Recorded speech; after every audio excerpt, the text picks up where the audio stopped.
Apa kok dari saya potong buat tidak. Oh jangan, saya tidak tadi motong Mas Adi, saya nggak motong Mas Adi. Jadi saya menolak Mas Adi untuk ngomong. Itu. Saya ini udah mendengarkan berapa orang nih dari tadi dan saya tetap ada di sini. Nah di ruangan ini saya adalah minoritas. Tetapi di luar sana saya adalah mayoritas. Karena saya adalah orang yang puas kepada Pak Jokowi, senang kepada Pak Jokowi. Pada hari ini kalau terjadi pertemuan Prabowo dengan Mega, bukan Prabowo yang berubah, Megawatinya yang berubah. Ini lantang nih saya katakan, Megawatinya yang berubah. Dari mana ceritanya Pak Jokowi itu akan masuk penjara? Nggak ada ceritanya. Dari mana judulnya?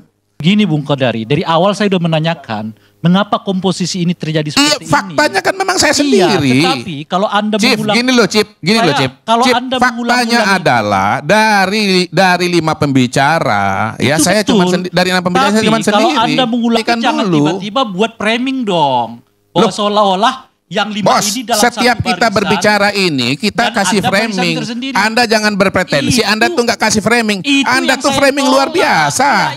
Anda pembicara yang naif kalau Anda berbicara lalu mengatakan Anda nggak framing. Bagaimana Anda mengharapkan saya untuk menanggapi 5 orang seolah-olah saya menanggapi 2 orang? Saya anggap tidak fair. Bagaimana Anda yang nggak fair kepada saya. Saya menanggapi 5 orang. Anda harapkan saya menghadapi 2 orang saja. Anda yang nggak fair, silakan pemirsa. Pertama soal Mas Adi ya, kalau saya sudah ada pada tahun 45 dan melakukan survei, saya yakin waktu itu mayoritas rakyat Indonesia mau merdeka. Karena jiwa saya yakin bahwa rakyat Indonesia itu jiwanya patriotik, bukan jiwa inlander seperti Bang Adi, Mas Ardi. Jadi kita punya asumsi yang berbeda Bang ya. Asumsi Abang bisa benar, asumsi saya juga bisa benar. Tapi saya yakin kalau waktu itu disurvei, justru mayoritas masyarakat Indonesia mau merdeka. Iya kalau Bang Adi nggak percaya dengan survei juga nggak apa-apa. Ya. Saya kira saya sudah membuktikan berkali-kali, termasuk di tempat ini ya Bang Karni ya, bagaimana saya mempertahankan argumentasi dan data mengenai hasil survei itu dari sisi ilmiah dan dalam praktek politik Indonesia, dan terbukti bagaimana ya apa yang saya sampaikan itu memang betul-betul terjadi seperti itu. Saya kira di antara semua tempat-tempat yang media ya di mana saya muncul, mungkin ya salah satu yang paling konsisten dan paling sering adalah di LC ini.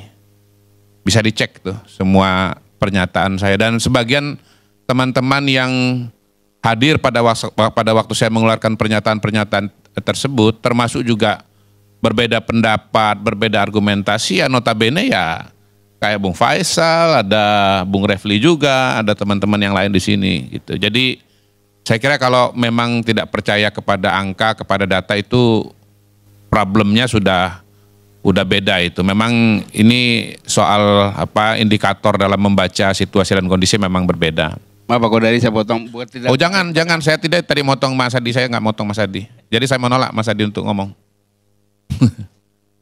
Itu. Saya ini udah mendengarkan berapa orang nih dari tadi dan saya tetap ada di sini. Saya kira saya dikasih kesempatan bicara, walaupun saya tidak berharap tidak berbicara terlalu panjang sebetulnya, karena memang begini Bang Karni. Saya hadir di sini ini karena lebih kepada pertemanan dan persahabatan. Bukan soal argumentasi yang mau saya sampaikan. Karena dalam kehidupan itu buat saya pertemanan itu penting gitu. Dan saya menghargai pertemanan dengan teman-teman yang ada di sini. Walaupun kami berbeda pendapat dalam banyak hal dalam beberapa waktu terakhir, tapi secara pribadi buat saya teman-teman ini adalah teman-teman begitu. Dan perbedaan pandangan itu tidak berarti bahwa kita harus tidak berteman gitu. Jadi kebahagiaan saya di sini ini pertama-tama adalah ketemu dengan teman-teman Bang Karni, dan untuk itu saya berterima kasih. Ya dengan Ray Rangkuti teman lama, dengan Refli Harun teman lama. Orang di luar ngeliat saya dengan Refli itu musuh besar. Tapi kami secara pribadi tetap baik-baik saja. Saya juga di podcast saya juga nyentil-nyentil Refli. Refli di podcastnya dia nyerang-nyerang saya. Tapi kita fine-fine aja kalau ketemu secara pribadi.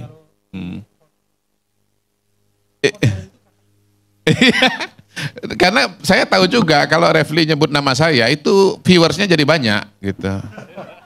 Oh iya, karena banyak haters kepada Kodari dari pihak-pihak yang punya pikiran yang berbeda dengan Kodari. Sebaliknya saya juga sering menyebut Refli karena saya tahu kalau saya nyebut nama Refli, viewers saya juga akan naik gitu. Jadi kami ini sebetulnya saling tolong menolong dengan cara kami masing-masing gitu. Surat tugas, tapi itu kan kata Ray kan nggak bisa dikonfirmasi gitu. Yang saya bisa konfirmasi adalah bahwa kalau Ray nyebut nama saya itu nanti viewersnya jadi naik, demikian pula sebaliknya gitu. Nah kita juga harus menyadari dan ya harus mengakui saja lah bahwa memang ini era di mana media itu punya posisi politiknya sendiri dan itu bukan barang baru gitu ya. Ya saya sebut di sinilah misalnya bagaimana tahun 2014 Metro TV dengan TV One posisi politiknya sangat berbeda. Saking berbedanya saya nggak pernah mengantisipasi itu bahwa hasil quick count pun juga bisa beda. Itu di luar alam pikiran saya pada waktu itu. Gitu. Ya bagaimana Metro TV dengan TV One hasil quick countnya beda. Itu di luar nalar saya dan pengalaman saya sebagai seorang peneliti dan surveyor ya. Tapi terjadi. Gitu. Nah yang lebih menarik lagi kan Mas Adi tahun 2019 posisi Metro TV dengan TV One itu bertukar tempat. Iya. Kalau pada tahun 2014 Metro TV pro Pak Jokowi, ya, TV One dukung Pak Prabowo, bukan 2019 ya, 2024, mohon maaf, 2024. Ini posisinya bertukar ini. Gitu. Nah, perkembangan media belakangan ini kan menuju ke yang namanya media sosial. Nah, media sosial itu ternyata lebih memperdalam lagi perbedaan antara media itu. Posisi politik media itu sangat-sangat menentukan. Saya menyadari bahwa yang menonton ALC itu pada umumnya yang kontra dengan Pak Jokowi. Ya. Sebaliknya saya menyadari juga kalau saya muncul di Total Politik itu jamaahnya Pak Jokowi. Iya. Itu. Jadi buat orang seperti saya, sebetulnya insentif paling besar itu datang di Total Politik bukan di TV One. Karena saya tahu bahwa saya bicara apapun juga, pasti nanti kolom komentar itu akan menghujat saya. Gitu. Sebaliknya di kolom komentar di Total Politik itu pasti tidak senang dengan Refli Harun, nggak senang dengan siapa, mungkin Rocky Gerung katakanlah, ya. Nah, jadi sebetulnya balik lagi, kalau saya hadir di tempat ini itu adalah karena persahabatan. Saya tidak berharap bahwa apa yang saya sampaikan di sini itu akan diikuti oleh pemirsanya ALC. Beberapa waktu yang lalu saya nonton tuh ahli neuroscience ya, neuroscience. Dia bilang begini, kenapa orang itu susah sekali mengubah pendapat atau pikirannya? Karena dalam diri manusia itu berlaku dua mekanisme bias. Yang pertama itu confirmation bias, yang kedua itu anchor bias. Confirmation bias itu adalah bias di mana orang punya kecenderungan untuk menyeleksi informasi dan pandangan yang sesuai dengan pandangan pribadinya yang sudah ada. Gitu. Jadi kalau yang berbeda itu dia tolak. Nah, kalau anchor bias agak sulit untuk mengubah pandangan-pandangan atau agak sulit menerima pandangan-pandangan yang berbeda dengan pandangan yang di awal yang jadi anchor. Kenapa? Karena anchor itu berkaitan dengan konsep dirinya. Contoh konsep dirinya adalah, ini contoh nih ya barusan misalnya tadi. Kalau mendukung Jokowi itu orang nggak baik. Yang nggak suka dengan Jokowi orang baik. Itu contoh dari anchor bias itu. Gitu. Jadi memang sulit untuk mengubah posisi dan karena itu memang jauh lebih mudah untuk berbicara di media yang netral atau memang media di mana kita punya pemikiran dan alam yang sama. Iya. Hah? Iya, dalam konteks pro kontra mengenai Jokowi, itu jangan ditanyakan lagi. Ya, karena pernyataan dari teman-teman sini sudah mengatakan, ini dari 6 narasumber, ini 5-1. kita undang 3-3. Iya. Sylvester Iya. kita undang. Ade Armando kita undang. Iya bang, saya paham bang, saya paham. Saya tidak menyalahkan ALC. Gak nyambung. Saya tidak menyalahkan ALC, ya.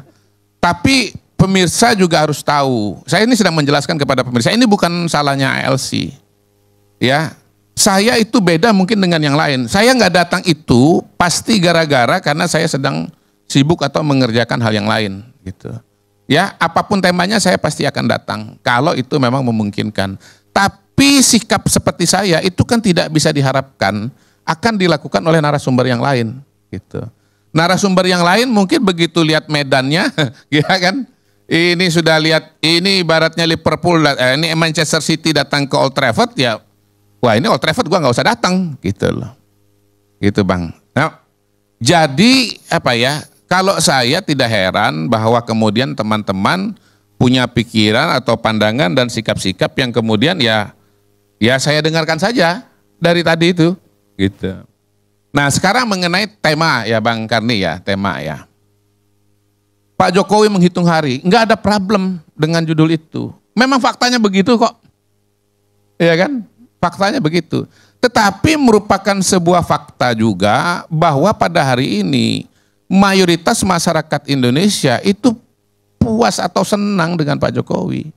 Kalau surveinya indikator 75%. Ya. Ini bukan buat saya ini bukan jawaban terhadap kritik kepada Pak Jokowi. Enggak, itu dua hal yang berbeda.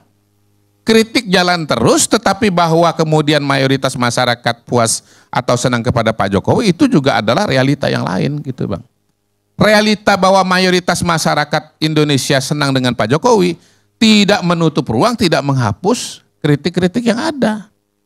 Tapi kritik-kritik yang ada itu mungkin ya, kemungkinan ya, dan saya yakin itu tidak diterima dan alam pikirannya itu berbeda dengan yang 75%. Kritik itu akan resonansinya kuat terjadi kepada yang 25% yang tidak puas.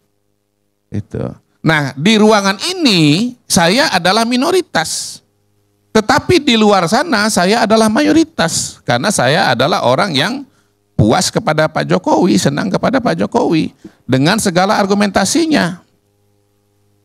Nah, kalau teman-teman misalnya bisa mengatakan ada 1000 kesalahan Pak Jokowi, ya saya juga bisa membacakan 1000 prestasinya Pak Jokowi. Oh bisa. Ya. 366.000 kilometer jalan desa. Rakyat di desa senang nggak? Senang. Tadi jalannya jelek, sekarang jalannya jadi bagus. Saya ini anak dari desa, anak dari kampung, anak dari daerah. Ya, saya tahu persis bagaimana kalau jalan itu nggak ada susah. Kalau jalan ada itu bagus. Masa kecil saya di Palangkaraya, depan rumah saya hutan. Ya, sampai sekarang Palangkaraya itu masih banyak hutan. Ya, saya tahu bagaimana susahnya tinggal di hutan. 1,9 juta meter jembatan desa, 1,1 juta hektar jaringan irigasi baru, 6.000 kilometer jalan nasional, 43 bendungan, 2.700 kilometer jalan tol baru, 50 pelabuhan dan bandara baru yang mungkin sebagian itu ya dinikmati juga oleh Bang Faisal kalau bepergian. Ya, oleh Bang Adi Masardi yang suka jalan-jalan. Kalau Ray kayaknya memang kurang jalan-jalan. Tadi cerita beliau sendiri. Iya. Tingkat kemiskinan nasional menurun dari 11% jadi 9%. Kemiskinan ekstrim turun dari 6% jadi 0,8%. Ya. Indeks pembangunan manusia naik dari 68 ke 74. Kalau 1000 udah lah kita percaya Ya, aja. Bang, kasih waktu sebentar dikit Bang. Ini Bang dari tadi 6 kali 30. Saya ini belum seperlimanya ini Bang. Semua Tolong yang- kasih waktu Bang. Semua yang disebutkan itu verifikasi Bang. korupsi semua. Iya Bang, makanya kata dibilang 1000. Saya juga punya 1000 gitu loh. Ya, Ini tadi cuma 25% dibilang. punya 1000, yang 75% juga punya 1000. Dikit lagi Bang ya, dikit aja nih Bang ya, dikit Bang. Bukan tadi Pemerataan desa, ya kan? Nah, desa mandiri naik dari 174 di tahun 2016 menjadi 11.000 di tahun 2023. Ya, desa maju dari 3.000 naik jadi 23.000. Desa tertinggal turun jauh dari 33.500 jadi 7.000. Desa sangat tertinggal turun dari 13.000 menjadi 4.600. Happy nggak orang-orang di desa ini yang kualitas desanya jadi naik? Yang status desa tertinggalnya jadi turun? Happy, Pak. Ya saya percaya. Iya. Jadi ya bahwasanya teman-teman punya alam pikiran mengatakan bahwa Jokowi ini nggak bagus, ini yang terburuk.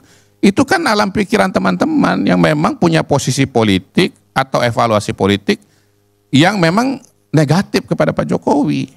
Tapi di sisi yang lain banyak juga yang punya pandangan dan punya evaluasi yang positif mengenai Pak Jokowi. Nah itu jangan dinafikan. Itu. Nah kalau teman-teman mengatakan bahwa Pak Jokowi ketar-ketir, ya, saya bisa juga mengatakan Pak Jokowinya happy, ya, ketemu dengan Pak Prabowo, ketemu dengan masyarakat, sambutan masih ramai, ya kan, datang ke IKN, ada kegiatan lomba lari, ya betul ya, lomba lari kemarin ya, beberapa hari yang lalu, ya. Kalaupun begini, misalnya nanti Pak Jokowi turunnya Pak Jokowi insya Allah tanggal 20, saya yakin nih ya, saya yakin walaupun ada demo nanti teman-teman tanggal 14 atau tanggal berapa, itu akan berjalan dengan baik. Pak Jokowi sore akan pulang ke Solo. Dan setelah itu juga everything will be okay. Kenapa? Mari kita bercermin dari pengalaman pemimpin-pemimpin sebelumnya. Pak Harto misalnya, kalau kita bicara pemimpin-pemimpin kita yang belakangan ya, yang kena demo paling gede, ya, yang kena demo paling masif, yang mahasiswa paling banyak, gitu ya, itu pasti Pak Harto. Didudukin kok DPR-nya, sampai-sampai Pak Hartonya mundur. Tapi apa kemudian Pak Harto masuk penjara? Ada Pak Harto di penjara? Enggak ada. Sampai beliau meninggal. Iya, tapi kan seret ke pengadilan. Tadi kan kalimatnya dari teman-teman kan seret pengadilan. Sekarang Pak Harto pernah nggak masuk ke pengadilan? Iya, saya mau faktor usia, mau faktor tuyul, mau faktor kadal. Ya, pada hari ini faktanya tidak ada Pak Harto yang katanya dijatuhkan atau ditumbang. Masuk ke dalam penjara. Jangankan masuk penjara, masuk pengadilan pun tidak. Ya, itu demo semua mahasiswa loh, bukan cuman BEM SI loh ya.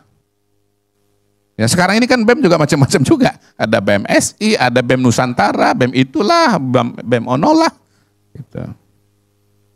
Gus Dur, betapa banyak demo yang terjadi pada masa Gus Dur. Ya, banyak sekali demo pada masa Gus Dur. Yang membuat kemudian Gus Dur itu turun.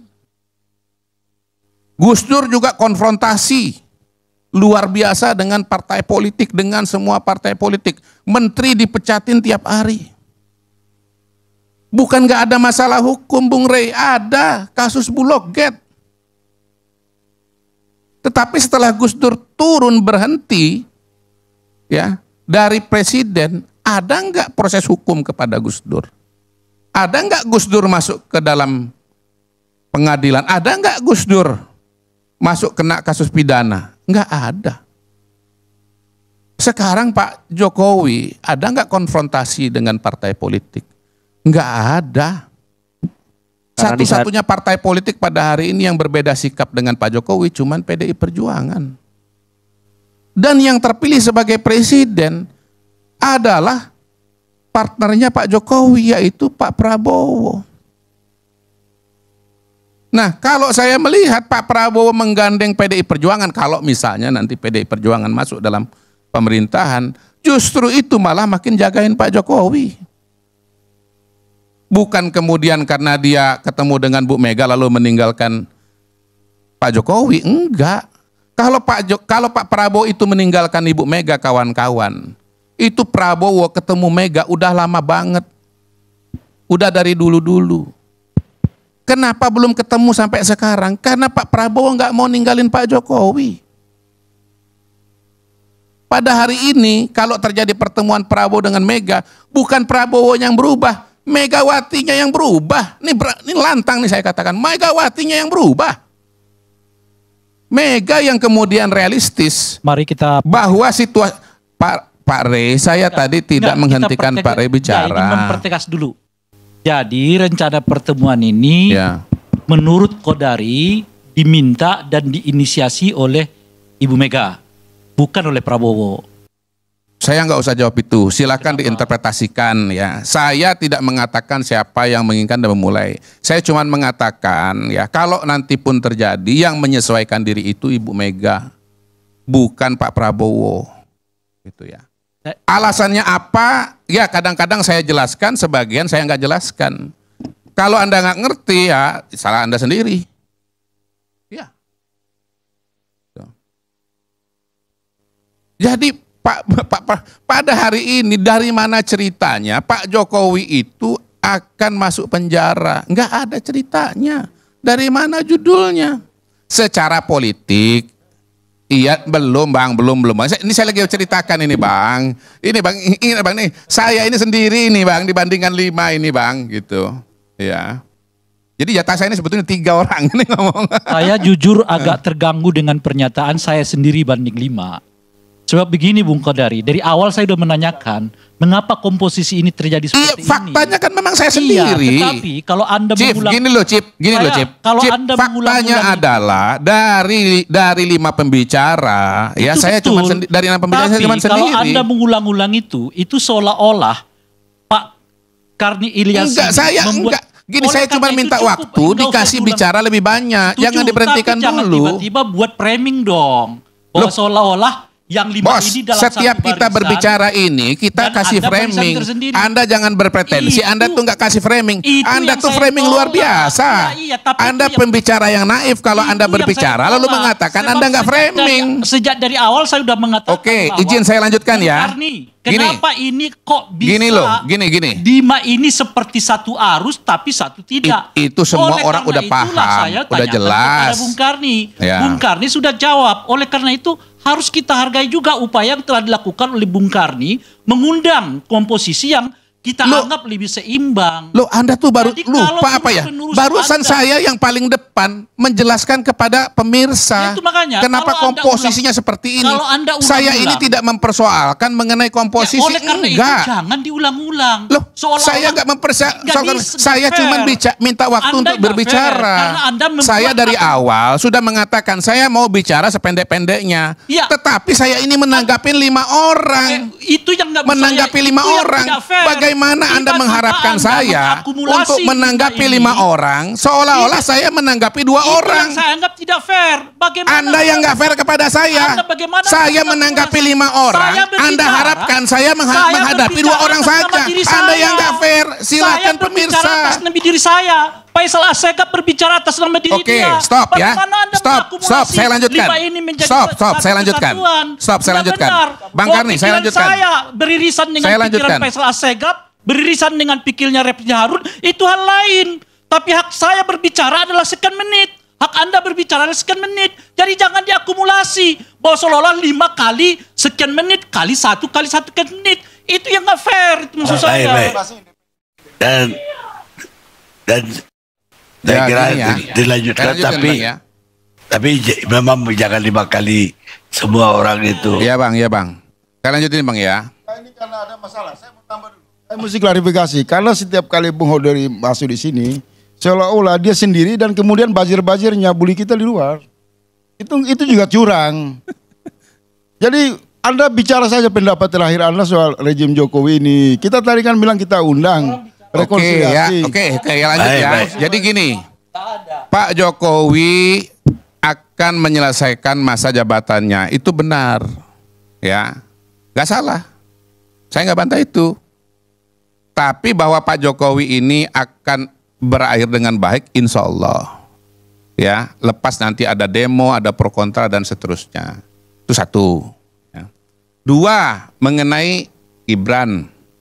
Siapa yang ngomong tadi? Dokter Tifa ya. Dia bilang apa? Gibran? Sakit dia. Gak apa tadi, apa dia sebut berapa ciri-ciri apa tadi yang diwawancara oleh Refli itu?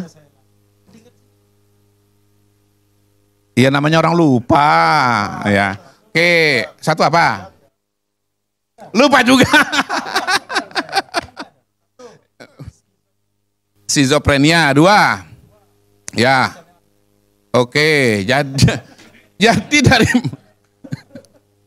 Dokter Tifa itu pernah nggak periksa ini Bang ya, secara medis Gibran? Saya hakul yakin jawabannya enggak. Saya kan tadi kan Anda menyebut, makanya saya boleh komentar dong. Iya, iya.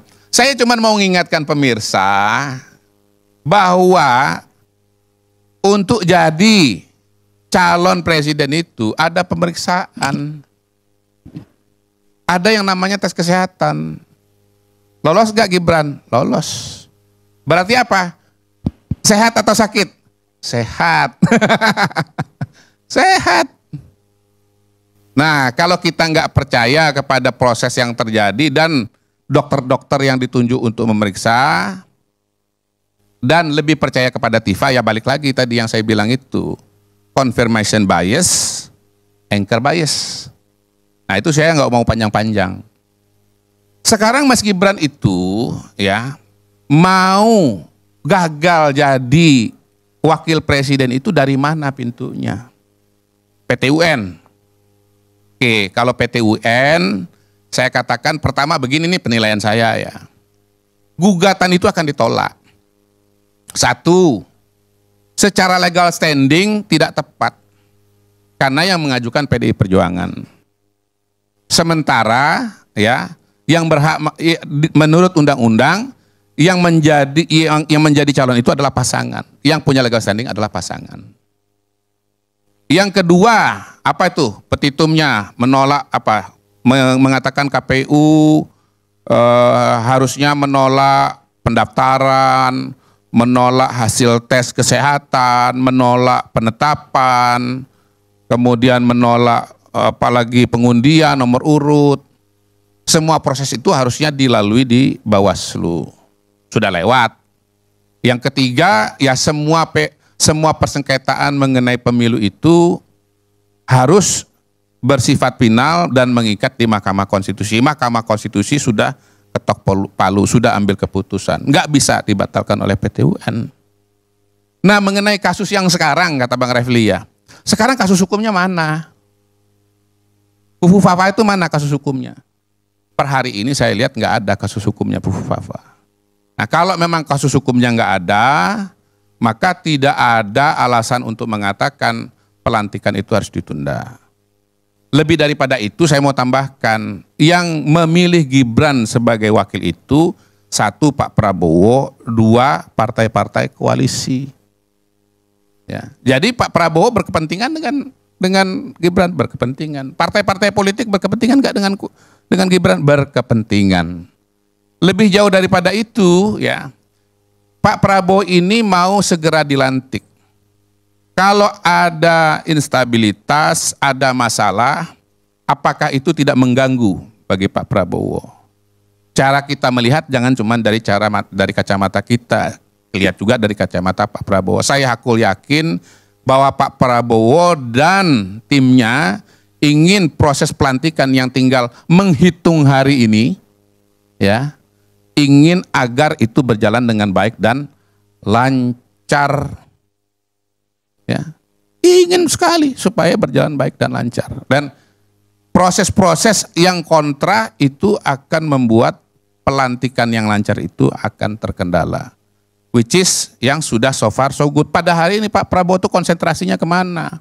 Gak mikirin Fufu Fafa. Ya, paling nggak Pak Dasko udah ngatakan itu bukan hal penting, nggak dipikirin. Yang jadi concern Pak Prabowo sekarang ini apa? Susunan kabinet, nama-nama menteri, nomenklatur kelembagaan. Itu yang jadi isi kepalanya Pak Prabowo. Bukan soal-soal yang tadi banyak disebut, apalagi ya tidak melantik ya tidak membawa Gibran untuk dilantik sebagai calon wakil presiden. Demikian Bang, terima kasih.